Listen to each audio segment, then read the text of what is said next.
Hey everyone, picture this. Out there in the infinite black of space, farther than any human eye can see, a tiny spacecraft, born from our wildest dreams, still hums with life after nearly 5 decades. It's Voyager 1, our most distant ambassador, hurtling through the void at speeds that defy imagination. But what if I told you that just a couple of years ago, this intrepid explorer started sending back signals that left even the brightest minds scratching their heads? A glitch? A final gasp? Or something more profound? Buckle up, because today we're diving deep into the epic saga of Voyager 1. From its humble beginnings to its current whispers from the stars, this story will take you on a cosmic ride that questions everything we know about exploration. Stick around till the end. I promise it'll leave you staring at the night sky in awe.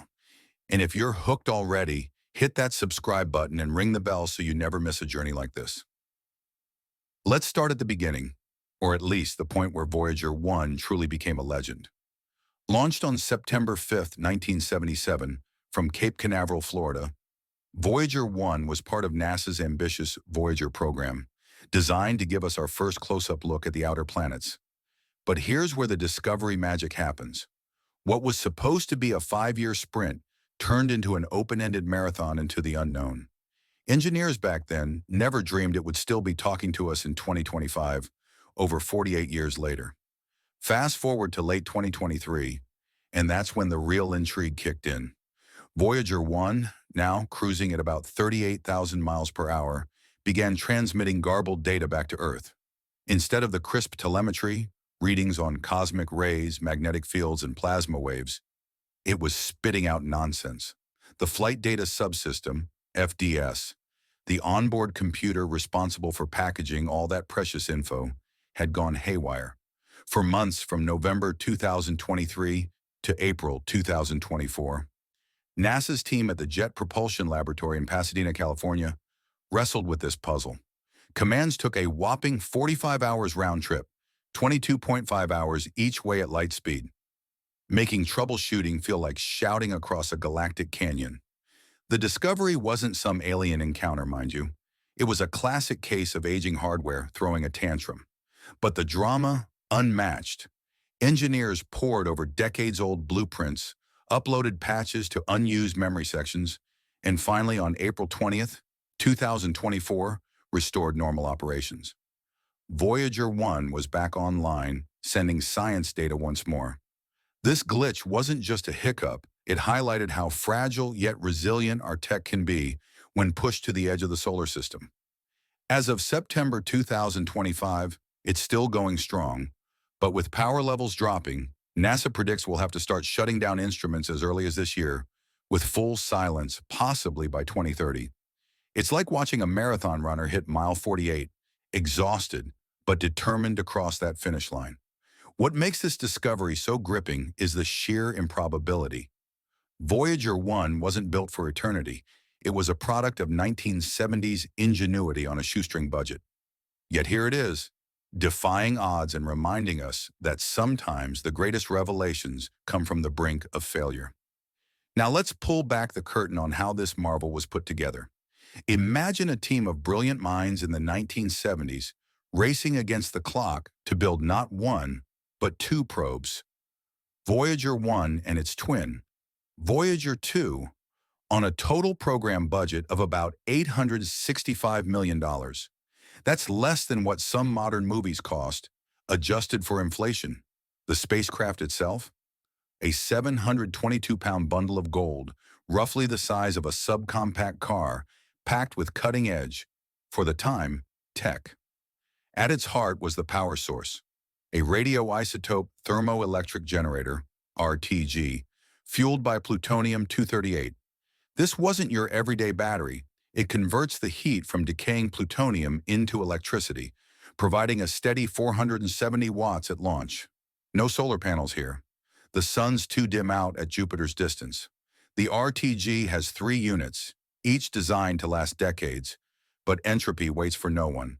By 2025, output has dwindled to about 240 watts, enough for the essentials but forcing tough choices on what instruments to keep alive.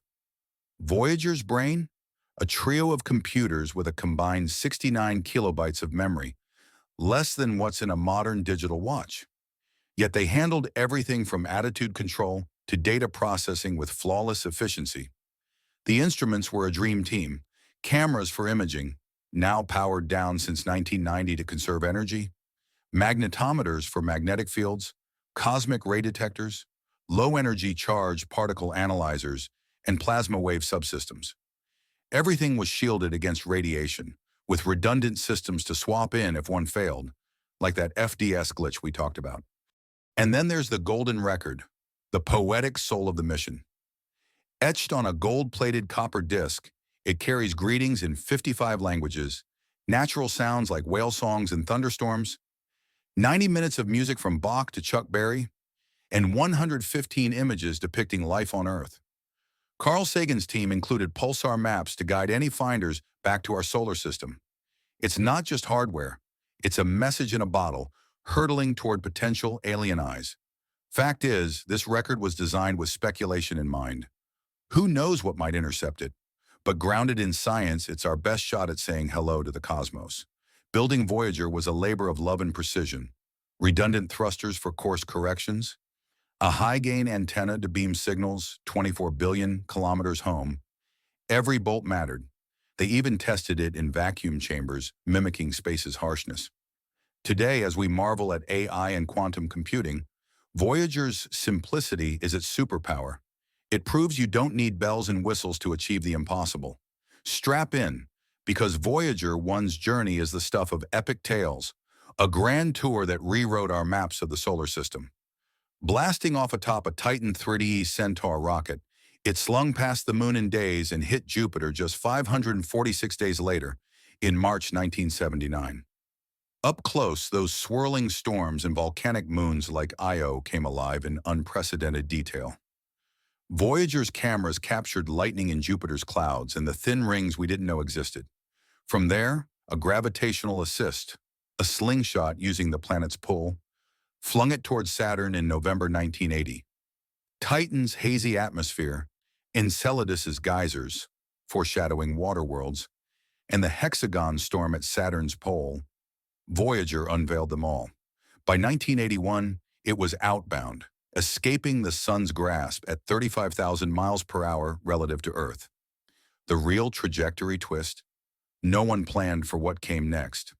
After Saturn, Voyager kept accelerating, crossing the orbits of Uranus and Neptune, which Voyager 2 visited, but aimed straight for interstellar space. It passed the termination shock in 2004, a bow wave where solar wind slows against interstellar gas, then the Helios heath, the turbulent buffer zone. The pinnacle, August 25, 2012, when Voyager 1 pierced the heliopause, the boundary where the sun's influence ends. At that moment, cosmic ray counts spiked, magnetic fields flipped, and it entered true interstellar space, the space between stars, filled with sparse hydrogen, helium, and mysterious plasma. As of September 8, 2025, it's about 25.15 billion kilometers, 15.7 billion miles or 166 astronomical units, from Earth in the constellation Ophiuchus, moving northeast at 3.6 astronomical units per year. That's far enough that sunlight takes over 23 hours to reach it, fainter than a firefly's glow. This path isn't random. It's a straight shot toward the star Gliese 445, which it'll approach in about 40,000 years. Along the way, it's sampled the interstellar medium, detecting higher energy particles and lower solar ones. No dramatic wall of fire temperatures frying it. Space is too empty for that. But subtle shifts in density and radiation that paint a picture of our galactic neighborhood. Voyager's trajectory isn't just travel, it's a timeline of discovery, each milestone a chapter in humanity's outward gaze. So what does all this mean for us back home? Voyager 1's data has implications that ripple through science like gravitational waves. Factually, it's revolutionized our understanding of the heliosphere, that protective bubble around our solar system. Before Voyager, we theorized it. Now we know it's asymmetric, dented by interstellar winds, like a comet's tail. Its plasma science instrument, revived in 2024 after decades dormant, confirm the density of interstellar space, about 0.06 particles per cubic centimeter, mostly hydrogen, with hints of heavier elements from ancient supernovas. The implications for space weather are huge. Voyager's cosmic ray data helps predict how galactic radiation affects satellites and astronauts.